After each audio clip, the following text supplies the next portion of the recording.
Hey guys, Matt, IronTrap Garage, and today we are back working on the 39 Mercury project. Surprise, surprise, I'm back working on this. This has been like kind of like a really fun Groundhog Day where I've just been working on this car every day for months, but it's coming along and I'm pretty happy with it. So if you missed the last couple of videos, they were huge ones. I'm very excited and kind of proud of how I was able to get all this to function. But I got the rear quarter windows made, and also got them to function using pretty much all old parts, which is another little pat on my own back. We didn't take any modern parts or anything like that. Just took old parts, just like I would have done back in the day, cut them up, figured it out, made it work. And we got the rear quarter windows on both sides built, rolling down, everything functions. Maybe just need a little fine tuning once we get some seals in there for how everything is, but it all rolls up and rolls down, which I'm pretty proud of. So while I'm moving in this direction of making stainless molding and figuring out the windows and door stuff, I figured I might as well jump right to the doors and work on finishing this hardtop conversion, and as far as the doors and windows go, and make the stainless trim and attach that to it. So a little bit longer of an intro. I'm just gonna, like I've been doing, super techie, nerdy, deep dive on this stuff. So if you just want to see what they look like all finished up, jump to the end of the video. So what we need to do on this, if you're not familiar with these 3940 Mercuries, the first thing is they had a hardtop look sort of when they were original. So there was a stainless window frame that went around here, around the door, and then also there was a B-pillar that was maybe, let's say, I don't know, it was 2 inches or so wide, maybe, that went in between, and then there was another stainless frame. Those frames, when everything was closed up and the windows were up, it looked kind of like a hardtop, but it was not. The window frames on the doors were actually bolted to the door and were part of the door track. So instead of having like a painted door frame that was welded in, it was actually a stainless molding that was bolted into the door, and that stayed fixed when you rolled your windows down. Same thing in the back, it was actually bolted into the car, and the window glass went down inside of that.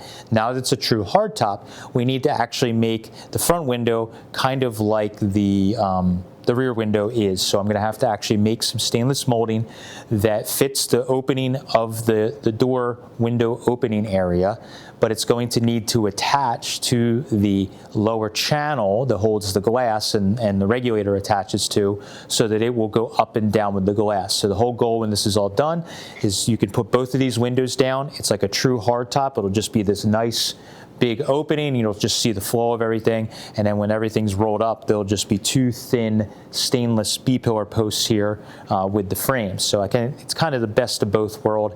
And if I haven't mentioned it, I love it when guys do that on the 49 to 51 Mercs over the years. People have done hard tops, even some of the shoe boxes over the year, and I think it looks really, really cool. It's a neat appearance, and that's why I'm going through all this effort to do that. So showing you guys rolling the window up. So these windows, much like a lot of factory cars, windows don't always just go straight up, straight down. I wish it was that simple, but a lot of these cars, they actually built into the regulator that the window would roll up and then kind of slide back or slide forward or whatever. So that's my first step here. I did this off camera. I wanted to roll the window up. So the window kind of is going up fairly straight. Now I don't have the stainless in, which is also the track for down into the door. So the window can move around a little bit on its own, but it kind of goes up pretty straight here. But then it starts to kind of go forward here. And you'll see that this front edge actually keeps going up and going forward till it pretty much touches. And then it will try and push back to close up this area here. So it'll go up, and now it's going to start, that window's cracked there, and it's gotten worse. So it kind of goes back, and when it's all the way up, there is, I actually have to slide it a little bit because it's not greased very well. When it's all the way back, there's going to be just enough gap where it goes inside of that stainless trim that goes around here. So it's probably something like that. So looking at that, we don't necessarily need our window to go up and slide around. Really, I just need it to kind of go straight down. So what I was thinking is we don't need to use the entire throw, I'm hoping, of the door. We can go back down to like right there. So right about somewhere in there, the door, maybe right there. The window just kind of goes straight down from there. So with the roof being so much shorter and the window being so much shorter, we don't need all of the throw of the regulator. So my thought process is, if I could build the window and set everything up that it's in like the middle of the throw, it'll be totally okay, and it should function. So we'll roll this back up and grab the camera and show you guys the difference in the stock window glass and what we're going to be ending up with here. All right, so got the door. I can kind of click the door a little bit there, but you can see the difference in the window opening here. So the top of the window, this is what would have been way down here originally. So the shape, not only have we changed the shape here, you can really see that between the window and the roof, the A-pillar there. We've also, the height has dropped quite a bit. So if I just take my handy tape measure here, it's probably something like 4 inches. If you go down to where the stainless is there, it's roughly 4 inches difference in the back side of the window there. So that's what I was saying with using the regulator throw.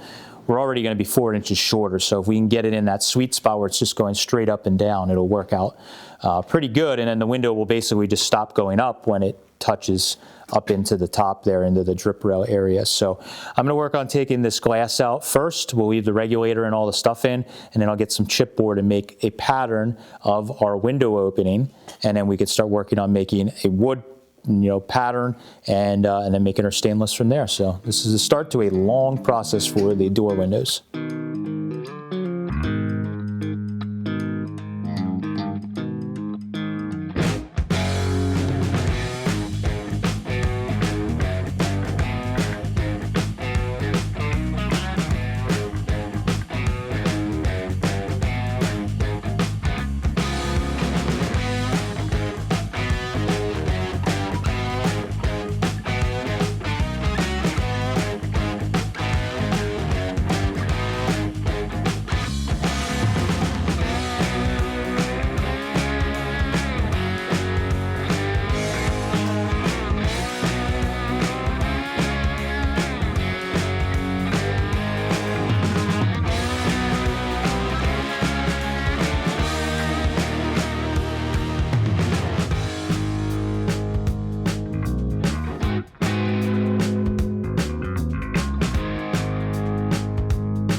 All right, so I got my pattern made here, and what we have to figure out is, you can see here, got the shape of it. With the door shut, it's kind of hard to tell, but the shape of it, now we got that top edge, I can start making a buck or a pattern for the next video. One thing I just want to show that I got to figure out before the next video is right here. I'll open the door. You can see, because they had a window frame that actually like bolted in, they were able to bolt that in, and then it kind of sunk into this trim here. But we need the window to go up into that. So what happens is there's now like a ½ inch gap here, because the metal is that thick at the edge of the door. We obviously can't get the window stainless to go up in that because it's going down in the door. So we're limited by that. So I'm going to go upstairs and take a look at some of the other cars we have and just see how they accomplished it. Again, look at what the factory did on other cars, and maybe it'll give me some ideas. I'm hoping maybe I can just cut this lip down so that it's just like, an 1/8 inch or whatever the thickness of the door metal is there. For the vertical part, and then that will get rid of it, get rid of that area that we can then put the stainless in, because the stainless is about just under 3/4 inch overall. So if we can get that up in there, it'll hopefully go up in the stainless and look good. But so here we go. So this was the first one I was thinking about because it's a similar age. This is a 38 Ford Deluxe. And you can see we're planning on making a Carson top for this, and I'm gonna run into literally the same problem on this when I redo it. So I figure I'll roll the window up on this and see, but it looks like on this car, it's got the same like lip here, same thickness lip on the door. So try and do this one-handed, but roll the window up. So all this is a good learning experience because I'm gonna have to do this car, planning to do this car this summer. So window is up, and we can close the door because there's no roof on this. But this is kind of fun. Oh, there we go. This is kind of fun because you could see how much difference we have in what we chopped here. But you can also see the difference. This is going to be a problem on this car too. So this is what I think I would run into on the Mercury. Look at that gap. So that little trim only maybe sticks out, I don't know, a 1/4 inch or so, that lip that we're trying to sink it in. So you have that little bit of gap that you could leave if you can get it up flush with that trim. But you can see here we probably got like a 1/2 inch gap or an inch gap there. Probably more like an inch gap. So we need to figure out how to get the window stainless to go forward more on this car also, but on the Mercury first of all. So that's going to be exactly what I was thinking was going to happen if I made the trim to fit the door how it is. So in the back, you can see this car has this big piece here as well that's capped off. Luckily on the Mercury, that's like really thin back here, so it's the same idea. I'm hoping I can make it thin in the front. So that's that car. We'll look at Mike's car. Pretty handy having all this junk laying around that we can look at. So on Mike's car, there is, I'll open this door. On Mike's car, you can see 34, super thin. This is what I was thinking, that little lip, it's not capped off anymore. It's just a real thin, just the thickness of the, the A-pillar portion of the door. And then in the back, same thing, real thin. So that might be a good solution, because if it was okay in 33.4, probably going to be okay for other years, because this, again, this, for a reminder, this is a cabriolet. So cabriolets had roll-up windows and were convertible, so that's why I'm able to look at that. If it was a Roadster, it would be totally different, and it wouldn't have roll-up windows. So.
All right, I'm gonna try and be as brief as possible here. We're just giving you an update on what we had going on. So took our chipboard pattern, got it all shaved so that it worked well, added some length to the bottom so we're in the sweet spot of the regulator, and everything rolls all the way down, and it like disappears behind this, below this top edge of the door, is flush with it, and then it goes all the way up. Obviously the roof is a bit shorter, so we don't have any problem with getting the right throw out of it. So then I transferred that pattern to this piece of wood that replicates the thickness of the glass. It fits down in that channel nice and tight and is a good representation of what we need. So we realized one thing kind of off camera when we were first starting, when I first started to make that chipboard panel, is if I had that chipboard panel all the way up inside of this trim here and fully disappearing behind it, like what would be the stainless, if you went to open the door, you can't open the door because it would hit this stainless, and you'd have to roll the window down a little bit. And that, I don't like that because that leaves a room for error. If a passenger's riding in the car, or even myself, and you forget and go to open the door with the window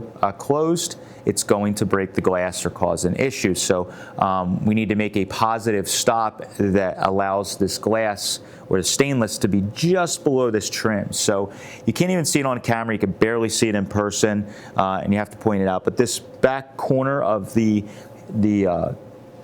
hinging quarter window, it actually is down below, and there's a little air gap below this trim, and I had to do that just to make my my pocket a little shorter, because the higher up that went, the more the pocket had to be longer on the backside. So I cheated a little bit here. You can't even see it.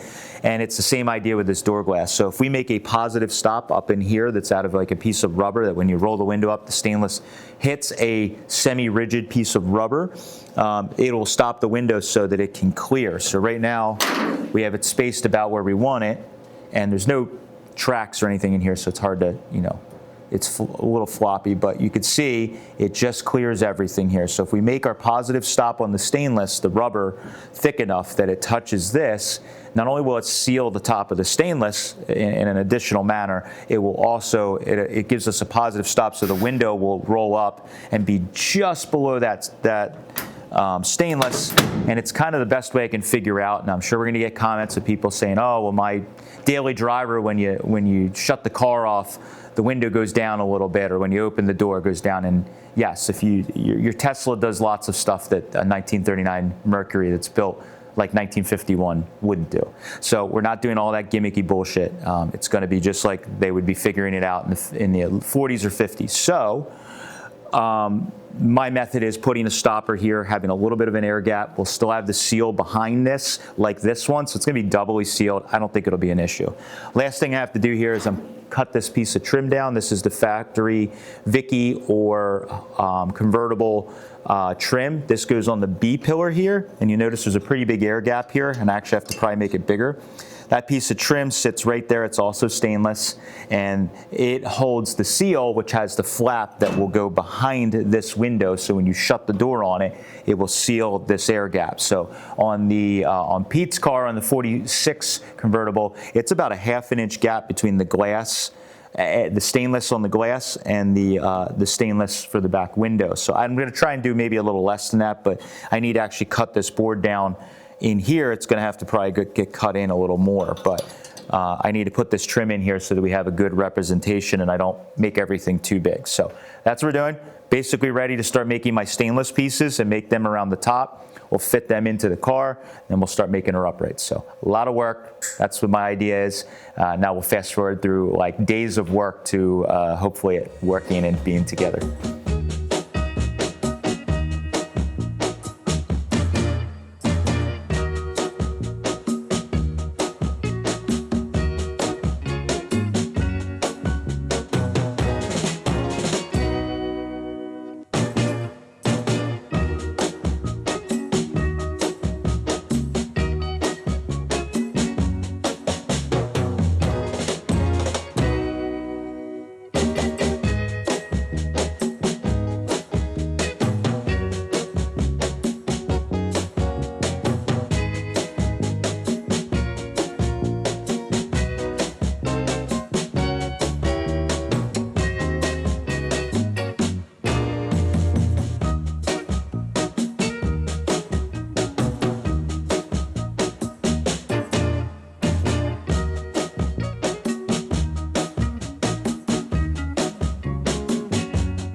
All right, so as you guys can see, I am covered in wood dust, sawdust. So I got the, we got this piece made. A couple things that happened that I didn't really show on camera, but I wanted to talk through really quick, or as quick as I can. So I tried to take a shortcut. Goes to show every time you do that, it ends up causing you more work. So in the rear quarter windows, you guys might have saw I made a 1/4 inch plate template that we actually clamped and fixtured to, and I was able to weld it with it all clamped, and it was great. I tried to forego that and use the wood, thinking, oh, maybe I can, weld it, and yeah, the wood might start on fire, but it won't be anything major. Well, it didn't work. It was starting on fire badly, and also it was like the heat was pulling like sap or something, whatever, out of the wood, and was contaminating my weld. So I had to stop, put it on the bench, tried to weld it that way, but with the clamp tight to the bench, as I was welding it with nothing on the inside of the channel, it was actually pulling the channel together because of the heat and the pressure of the clamp. So I put in the vise with very light pressure, was finished welding it like that, but what was happening is as it was welding, because of the pressure, it was still squeezing it and then dropping the trim on me as I was trying to TIG weld. So it was kind of a nightmare. 80% of the way through welding it, I stopped and I was almost ready to throw it in the trash. It got so warped. Not only was it warped like side to side, but it also was taking the curvature out of the piece, and that was, the curvature over the door. So after off camera, Steve and I, with putting it in the table, my stake table, and pulling on it a little bit and using that as like a wedge, the press, and then eventually we ended up reheating and bending a couple little spots to get the curvature back in it. It worked out, and now it fits our wood pattern here pretty darn good. I'm actually fairly happy with it. I just rough sanded it to knock all the welds down and get everything relatively flat. There's still some little pits and stuff I'll have to take care of later, but I have everything clamped in. It's a little too long right now, but we have it clamped in place. So you could see that, maybe you can or can't see, there's a very small gap around the top of this, and it seems like it's going to work out pretty good. Now, the thing we're struggling with is, without having the tracks in the doors, the window can kind of just flop all around the place. There's no felts in the doors, no garnish molding, any of that. So all that stuff helps keep the window where it needs to live. So right now I just have a magnet on the back side kind of holding it out, and here I have it clamped, and it's overlapping, so it's not quite right, but it's close. So what we learned is, and Steve and I were kind of talking through this off camera, is if you think about a lot of older cars, when you roll up the window, if you really stare at them, a lot of times they don't always roll up perfectly flush, and one area will touch first, and then the last little, 1/4 of a crank or 1/8 of a crank, the window will push up into the seal, or it will, there's slop in the regulator and the gears, so it'll push it up and that'll keep it tight. That's what we're running into here. I'm trying to create a nice gap on this, or as nice of a gap as I can get. And we're having problems with this back corner because it hangs out way past the regulator, wants to droop, I think, because of the weight.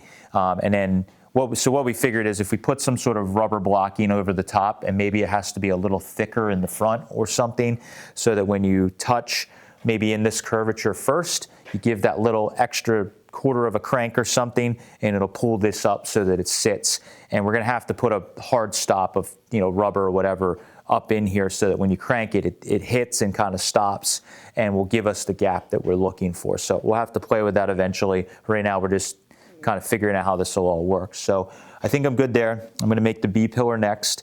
The B-pillar, my wood pattern is emulating the glass, so it goes all the way down in, probably right now with it up, it's somewhere around the belt line. And then obviously it goes down, all the way. So that piece of wood in the B-pillar actually needs to go down pretty far, a lot further than it is visible. So that will go down in the track that we're going to make, or the C channel. So I'm going to do that in the back here first, and that will that height, once I fix that to the regulator, or the bottom tray that the glass sits in, once I fix that to that, we can set this gap here with the height, and then it'll be set to the regulator, and it'll make it a lot easier. So I'm going to cut this wood back some because it's a little too wide.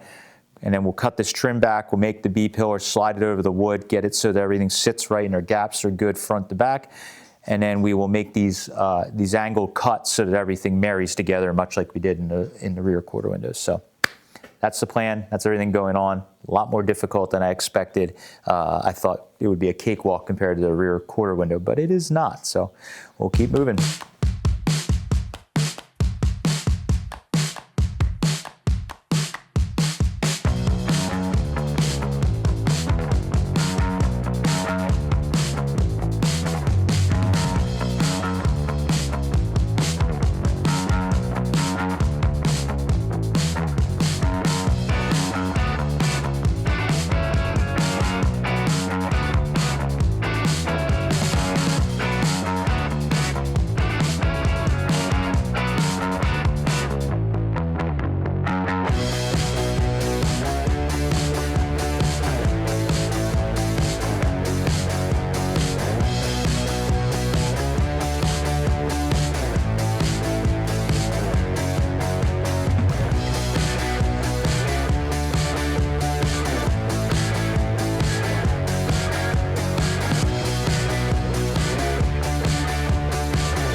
All right, so got a couple things I'll show you guys real quick here.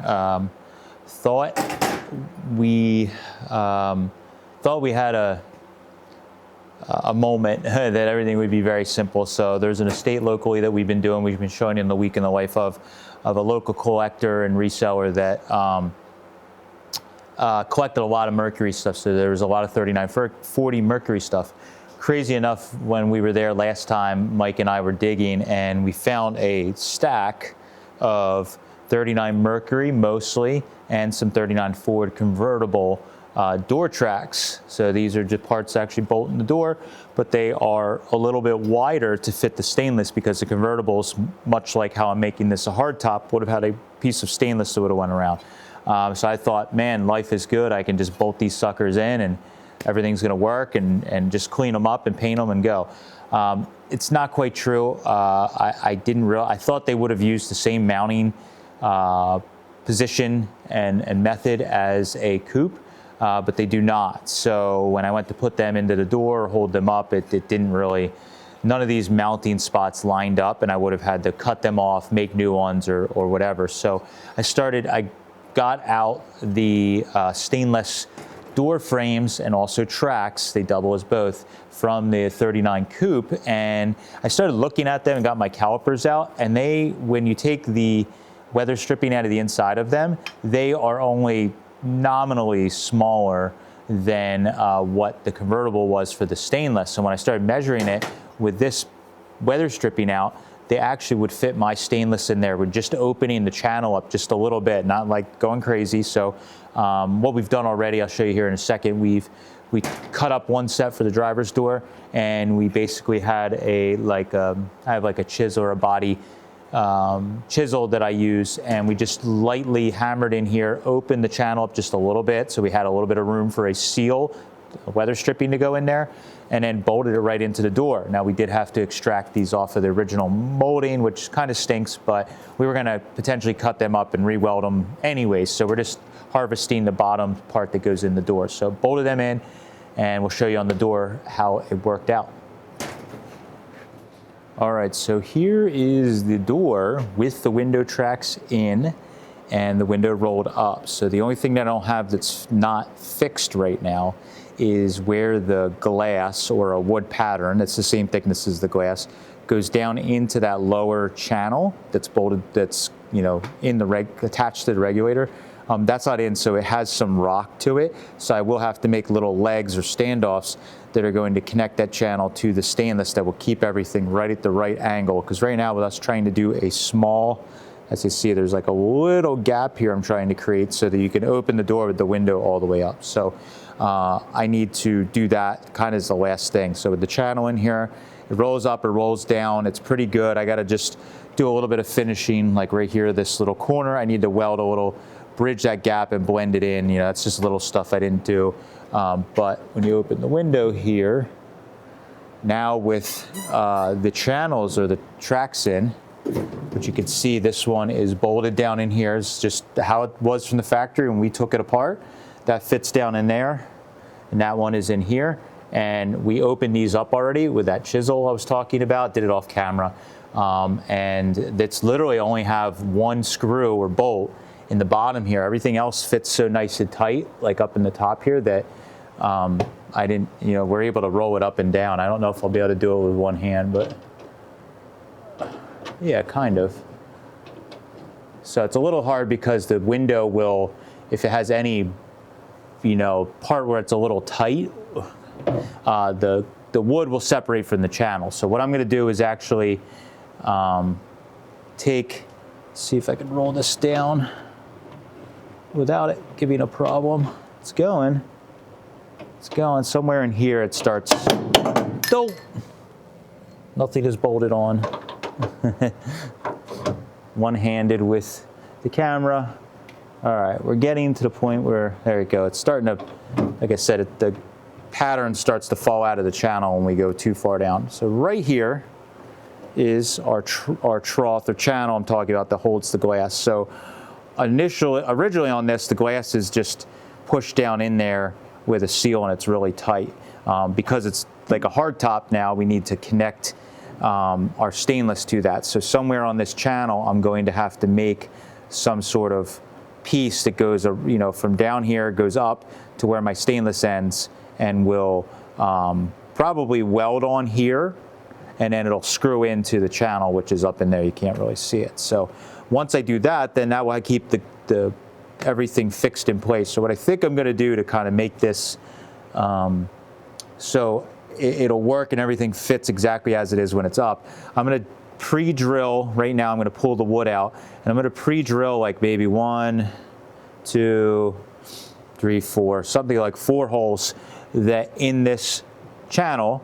And then when I put the wood back in, we'll get the wood and the stainless sitting exactly how we want with the gap. And then I'll get my hand up inside the door somehow, and with a marker or a pen, and I could just dot through that hole onto the wood right where that wood is. Because as soon as I roll the window down, the wood can move a little bit, so this needs to be dead on. So I'm going to drill, and hopefully then I could put nuts and bolts or screws through the wood, through the channel, pull everything out as one assembly, then make these little arms, because I'll know everything's exactly where it needs to be. It's just something we need to do. Those little holes won't affect anything, and it will just be for this. And then once we get those little arms on, everything will be set, and we can put it back in and lube it up, and hopefully I can roll this up and down as a successful thing. But when I roll this down all the way, right there, the regulator is bottomed out. Window stainless is right at the edge of the top of the door, which is what we want. Shut the door here. And you can see when you're standing there looking at the car, you know, if you're tall enough up close to the car, you can see the stainless, which is normal. But when you stand back from a side view, it's good. But it's basically just below flush here, which is pretty much perfect. I'm happy with that. So as we're at, gonna do those little modifications, and hopefully here in a little movie magic, I'll be rolling this thing up and down, showing you how great it is.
right, so after a lot of work, I got the driver's door all fitted and rolling up and down and working.